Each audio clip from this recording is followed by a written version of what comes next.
Hi, everybody. I'm Kathy Mills from Short Film Edits, and I'm here with Alicia Reed for an interview. Say hi. Hi, Hi. Alicia. How are you today?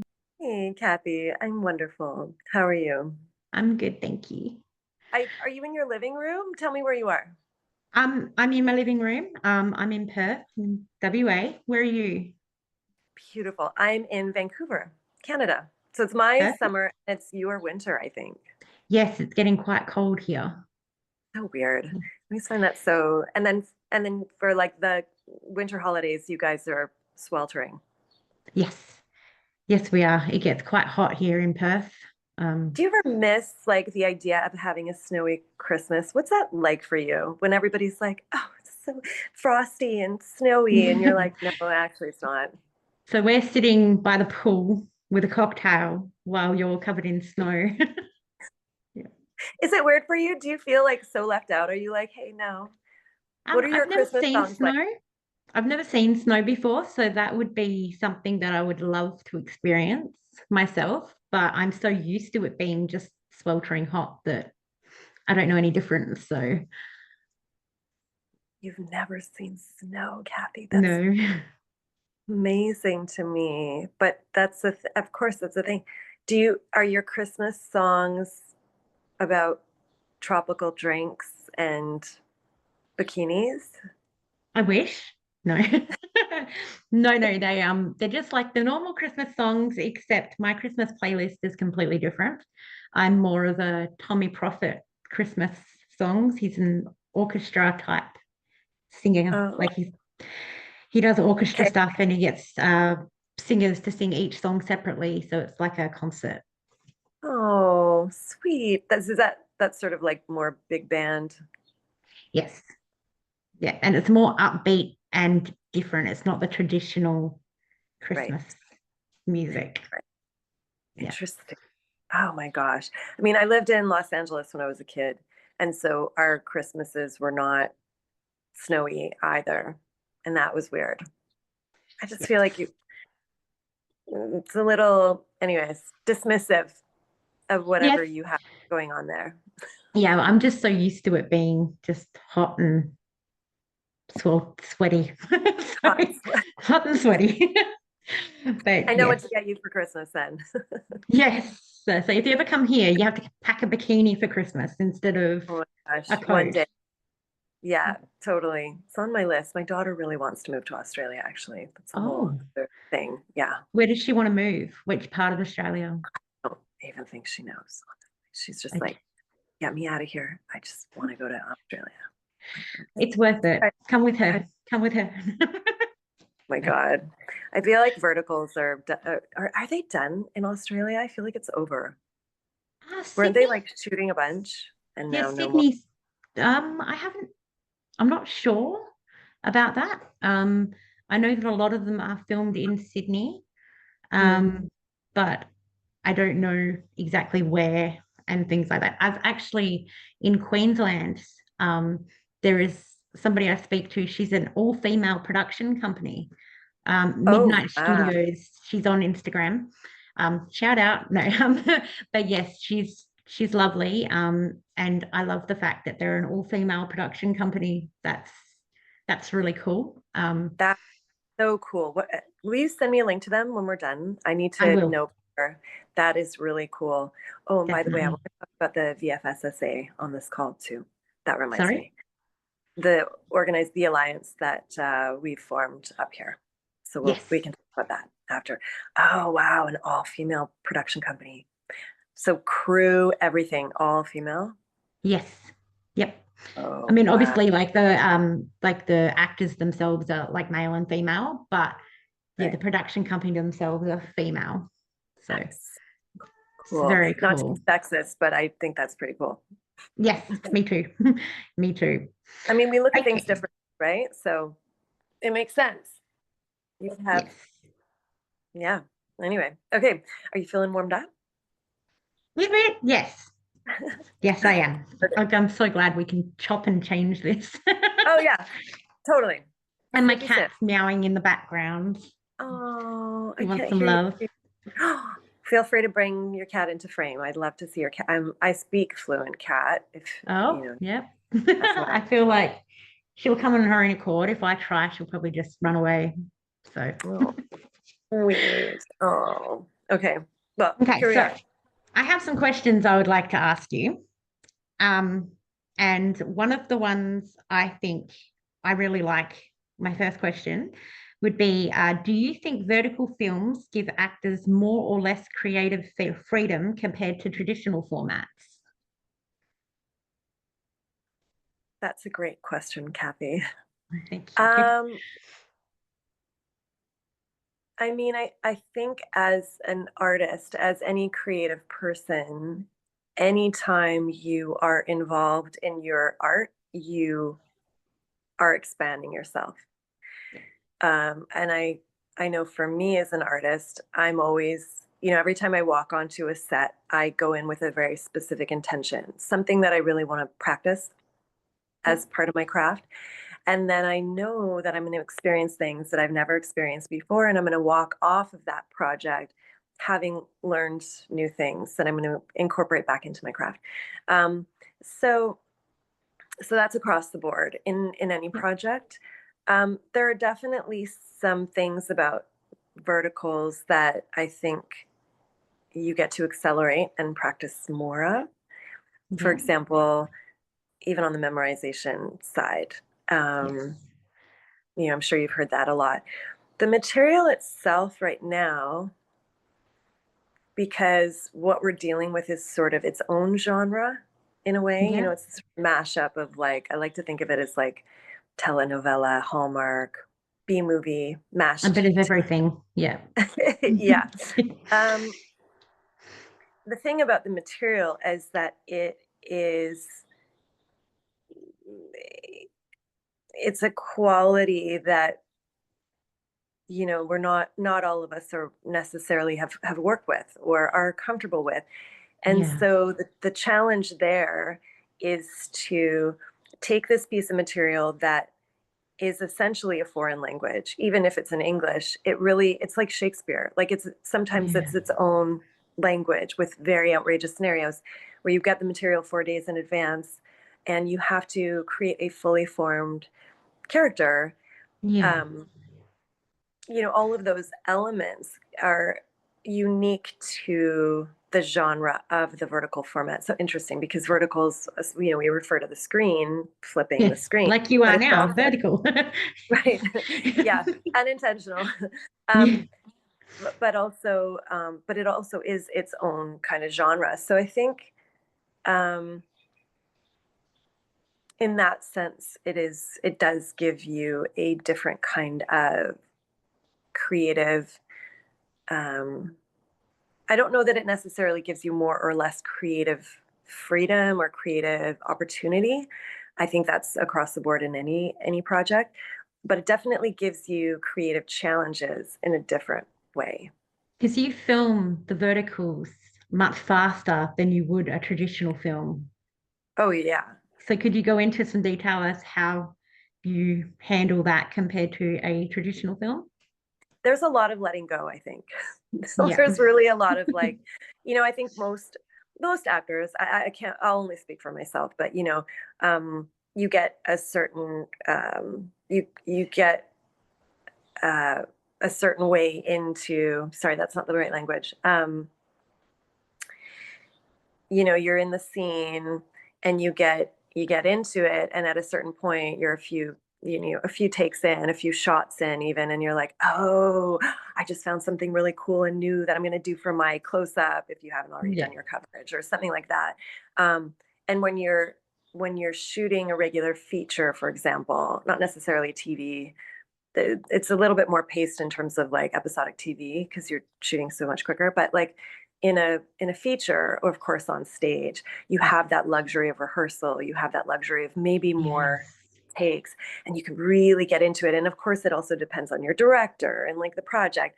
But on these things, because we're so fast and furious, typically, I'm sure you've heard this, when you're doing 1 to 2 takes per shot, 2 to 3 takes, actually. It's rare to do a one and done, but it definitely happens. And depending on where you are in the day, because you don't want to go too Yeah. far. into overtime, um, you're left with that like, oh my God, I wish I'd done that. Or, oh, that's what was happening. Or your co-star throws something at you and you're like, that was awesome. I wish that was my coverage. So, Yeah. or you're like, oh, I really delivered on that one. And it's sort of this crash course in just really how to let go and let things unfold and then move on. And I Yeah. really So it has its appreciate. own direction rather than you can't just like it is what it is and you have to accept that and then that's it. And I think as an artist too, it's important for us to arrive at that in general, because we do ourselves such a disservice when we hold on to all of that stuff. And Yeah. then we go into the next scene with that where we're like, oh, I hope that doesn't happen again. Anytime we create tension mentally or tension in the body, that actually inhibits the creative process. So the more you can let go, the more things actually can flow and expand. And yeah, so I think letting go is a big one. Yeah. Um, yeah, I'm sure you're not the only one who feels that way. So it'll be interesting to see other people have the same take as you on that. So, totally. Yeah, yeah, I yeah. think so. Hmm. Okay. Um, this one. Has mentoring other actors changed your approach to the craft? Mm. Can you describe mentoring a little bit more? Okay, so you teach acting classes. You do that via the web, don't you? You do So that I online? know it's in person. No? So Okay.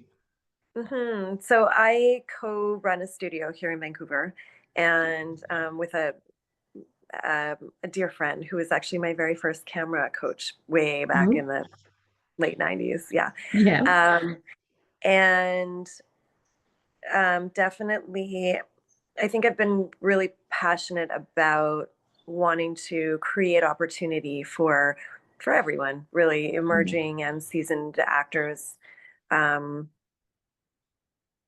and I do think that, and I'm quite naturally a strategist. I love problem solving. And so coaching comes easily to me because that kind of is what it is in a way. Not to say that each individual artistic expression is problematic. That's not what I mean by problem solving, but it's like, when you go into a scene and you're rehearsing and you're like sort of doing all that, whatever it's text, whatever the process is, text analysis, characterization, whatever. It is like problem solving, and I love that so much. And so, um, I think that that process itself has allowed me to continue to learn, because we do learn so much through our experiences with others and or helping others. Yeah. Um, and so certainly every time I'm working with somebody else or mentoring someone else, I do get something out of it always that I can apply to my craft or learn about myself. But I think also in many ways, it's allowed me to give myself permission to step more fully into the role of I'm a professional actor. Yeah. This is what I do. Because the more I step into that, the more I can mentor. And the more I mentor, the more I can step into that more confidently. So Yeah. yeah, and in doing so too, I take myself and my art more seriously. So I think I invest more in it. And um yeah. I guess with each different person you mentor, there'd be different challenges as well. And then you Oh could yeah. possibly learn things from them and vice versa. Absolutely. I mean, the whole thing about going to class, when I was a kid in theater school, it was like, come to class and take notes. Watch every single actor. Yeah. Watch them. Watch them for the things that you're like, whoa, I didn't see that coming in that scene. And things like, oh, I don't know that I would do that. Or, oh, I see them struggling with this. And maybe it's because of this. You know, Yeah. acting as a craft it's part instinct, intuition, improvisation. It's also technique. It's also analysis. Like it's equal parts um, dynamic, free flowing expression as it is like very mental and analytic and cerebral. It's a weird mix. So yeah, I think when you watch your fellow actors, it makes me crazy when I go to class now and I see people on their phones, or people who Oh, yes. they or or they come and they do their scene and then they leave, and you're like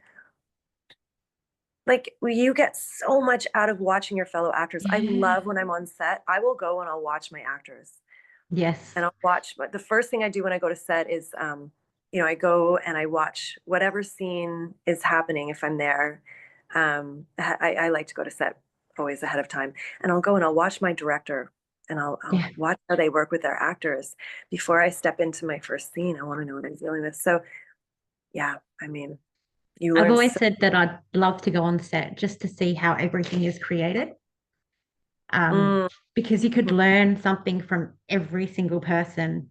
oh, And I'm everyone. assuming that like every director you work with, the set is completely different also. Like you'd be working differently to how they run their set. So Totally. Totally, it's so true. Because your director really is I mean, obviously your EPs, your executive producers, yeah, everybody's answering to the chain of command, the top, but your director is your boss and it's their vision. And so you're there as an artist using your instrument that you need to know so well to be able to do your job to deliver for your director, but also at the same time service the project, which is you're an ingredient in the product, yeah, and you can show up thinking things are going to go one way, but they don't always, because your no. instrument is a human being and a human mind. And so every set is different, yes, because of your director, but it's also very different because of every single person who's involved, which includes even the grip. Well, You you'd know, always interpret things differently as actors as well. So it's like one scene, one person would interpret something different to you, and it would yeah. just change Oh my things. God. I can't tell you how many times I've done a scene and you're like, you think you know what's happening because it's on paper and you've rehearsed it and you've done all your analysis, and then you get there and the screaming match actually turns into a seduction scene. And everybody's like, whoa, I did Wait, not think that's what the scene was about. But then you're like, yeah. actually, yes, that's what it was Like, about. And you're so like, wow, retake. Yeah, yeah. okay. No, or you're like, that actually was great. I love that that's the direction that the scene went in. Yeah, Didn't see it coming. Cool. And that's what you end up with. And it's like, wow, that's the magic. that's And, interesting. also, yeah, it happens. I Yeah. just shot this thing, this new piece I have coming out, this project with Flick Reels, Oh, my yes. my first lead. There's this very particular scene, if and when you watch the show, and I hope you will, because I really want to know what you I think of it. will. I definitely will. Thank you.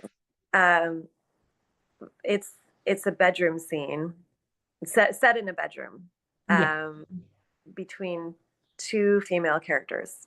And I'm going to leave Oh, it at that, but you'll know it when you see it. And that scene, when we shot it, the um, the other actress and I had this little, like, we put our heads together and we were like, okay, so actually, what do you think about? Okay, don't tell. yeah. We're just like do this.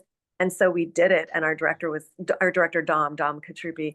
He was like jaw dropped, and he was like, wow, like, and he kept Mm. the cameras rolling Oh, that's so good. the whole time. It was like, Do you know, that's I'm what we're doing. actually really excited to hear that because I was literally having a conversation the other day with somebody about like I'm very big on LGBT. I love it. But we always see two males and I love that, but we don't see many female. So when you said that I'm very happy about that. I can't wait to see it. Well, it wasn't sexual. No, The that scene. doesn't matter. That doesn't matter. It's We just do need, I feel like we need more very strong female character and ensemble things happening in verticals. I yes, really hope we start to see that, like Thelma and Louise remake, please, or like Ocean's yeah, 13 or whatever. Like, we need to see more of that, instead of yes, just the slap, slap. yeah, Um, but yeah, anyways, yeah, to your point about just how every project can be so different. And we really are a product of the energies that come to set too. And you are a collective, you're a village. It takes every single person on that set to make that product. Yeah. And so and it is a combination of the energies too. And so every project feels differently from a material and a director perspective in the cast and so forth. But really, it's everyone, Yeah. everyone. Oh, Mhm. well, that was interesting. Thank you for expanding on that. You're welcome. Okay. Question here. Do you Mm. prepare differently for a supporting role rather than a lead role? Mm. No. No? Just No. the I mean, same? yeah, I mean, I'm fully invested. So I have a process and it does sort of change. A little bit more of this, a little less of that. But typically,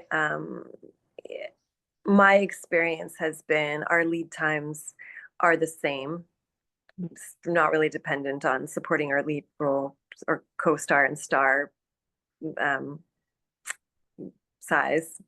Yeah. Uh, so you don't get a lot of time. So No. the more prep you can do, the better. And really, honestly, supporting roles. And by the way, I've played supporting roles where I've had hundreds of more lines than the lead slash Yeah. star. So Yeah. that's a co lead, if not a lead. But Yes. Yes. your supporting roles are. It's interesting that they're called supporting roles, but they're just roles, and Yeah. you have to show up fully formed. Like Yep. that Be person has prepared for anything just as much as the leads.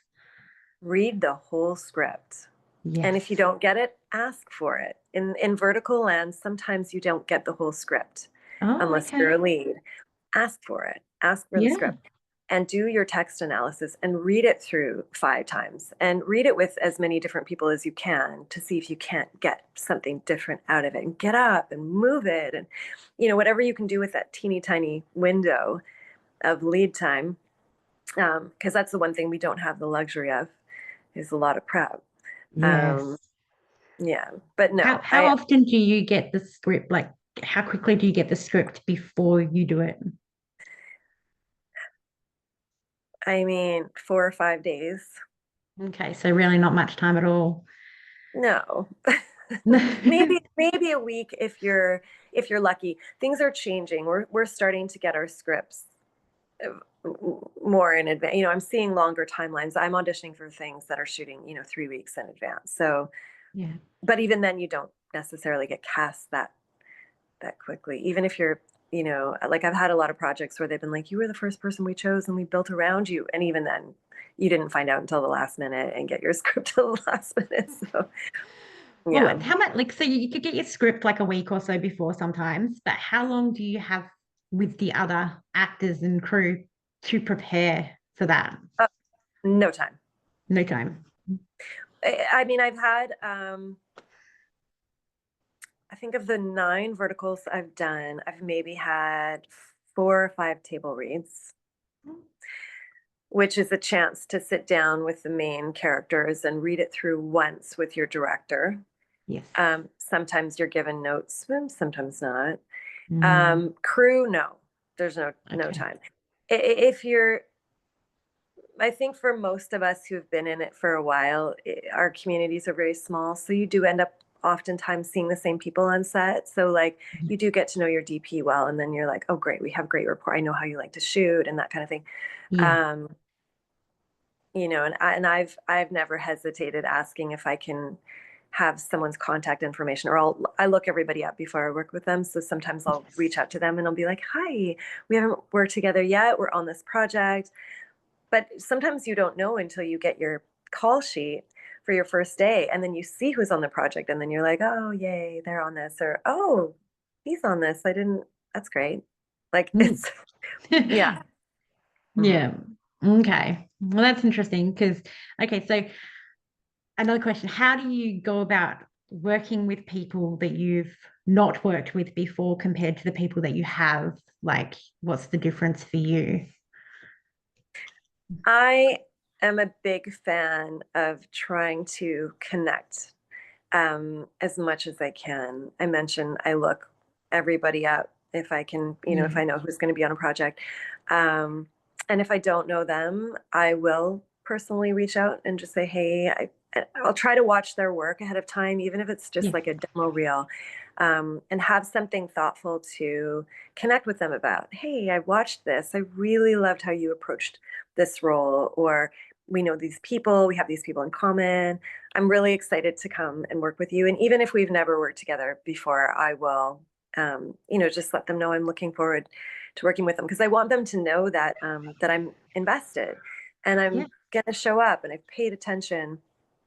Um, and then if there's anything, if you want to get together ahead of time, or you want to run lines before, you want to do a quick little read, or even if you just want to connect and say hi, Mm. um, let me know. And I feel like it's just nice to be able to connect, and not everybody can or wants to. They And don't it's, have time. or I they can don't, see a lot of they're not people here. working back to back, so they really Yeah. don't have much time in between. Yeah. Yeah. Yeah. It's true. It's true.